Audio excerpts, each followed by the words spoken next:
Hey guys, here to do a underwater shark scene tutorial. So this is the one I'm gonna be recreating, and here's where we're gonna do it. So you might notice I taped my paper down because it's a little bit hard to hold the phone and film myself while I draw. So I usually start by simplifying objects into shapes. So the main shape I saw with the shark would be an oval. So I'm just going to start with an oval, and then I'm going to go out from there. So this is going to be where the kind of the head is, and so then I'll kind of add on the mouth and then the rest of the body, which is going to get a little bit thinner, and then it'll have a tail come out, and then the tail just kind of swoops a curve on the inside. So there we go. The mouth, you can keep it open or you can keep it closed, but if you want it open, what you're going to want to do is kind of just like add a little bottom part to the mouth there that kind of sneaks out. If you want it really open, you can kind of make it like that. And really a shark, the most iconic part of a shark is the sharp teeth, so adding that will really help. And then the eye is actually pretty close to the top and by the mouth. Shark has a fin on the side, the triangle fin on the top, and then a fin on the bottom to keep his balance. He also has these lines here. I'm not 100% sure what those are, maybe the gills. But that's what that is. So then we kind of need to place him. Where is our shark? So I just started with some coral over here, and the first thing I did was just kind of add a rock on the corner, and then we're going to do a few different types of coral. The first coral I'll do is kind of like a tube-like coral, so maybe like 5 ovals, and then starting from the bottom ovals, the ovals that are closest to the rock, I'm going to connect them to the rock. So I'll just keep on going from top to bottom, and if I want to add more I can.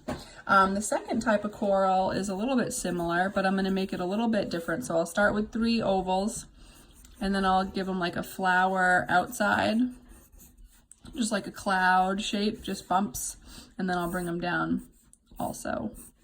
The other type of coral will be like a more wavy coral. So what I'm going to do for that is I'll draw an organic shape, and then I'll just mimic it. So I'll kind of a little bit bigger, make it a little bit bigger and a little bit bigger. What? Why am I flying over there? I don't know. I'm going to put it back in the playroom in a second, okay? And then I'm going to add some dots in it for texture.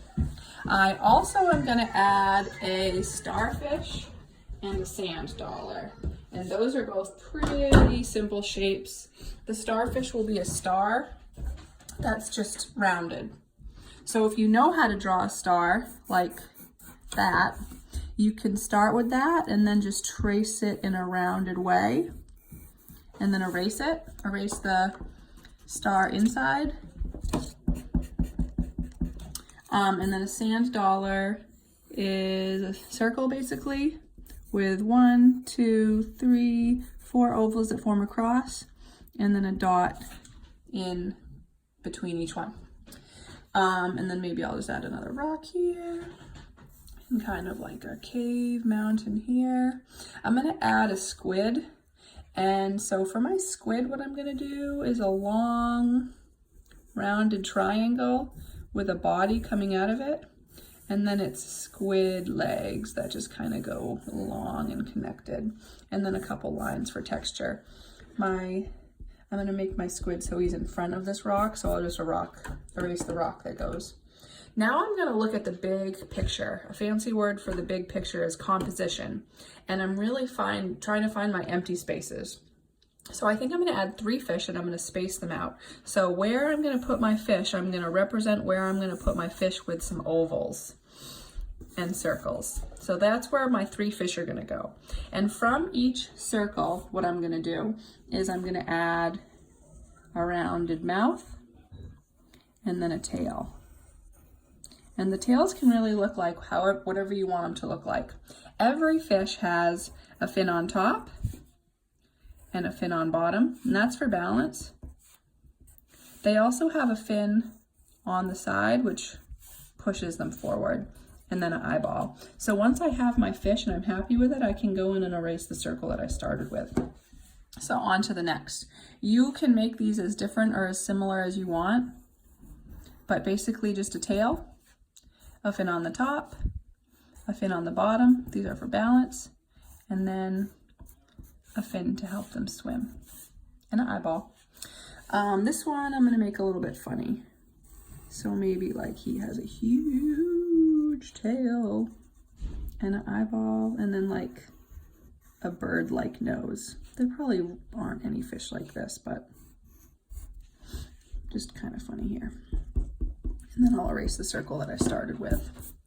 And what else am I gonna add? Oh, air bubbles. So there's my under the sea composition.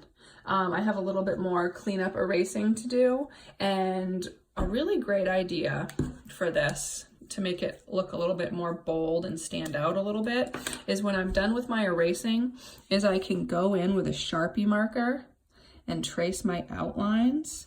If you have really thin paper, you might want to put a piece of paper underneath so you don't stain whatever is underneath you, especially if you're on like your kitchen counter or something. But if you go in and outline it with Sharpie, so I'll just do my shark real quick with Sharpie, and then you go in and erase your pencil lines, it's gonna look a little bit bolder, and then you can add color from there, like colored pencils look really good, and the Sharpie is just going to help your picture pop, just that outline. If you look at a lot of kids' books, you're gonna notice that the illustrations are outlined either with a darker color of whatever the color is or with a Sharpie marker or a black line, and that just kind of helps people, it helps your picture pop and it captures people's attention a little bit more. So just a fun tip. If you guys end up doing this tutorial, please send me your finished work. I'd love to see it. All right, thank you.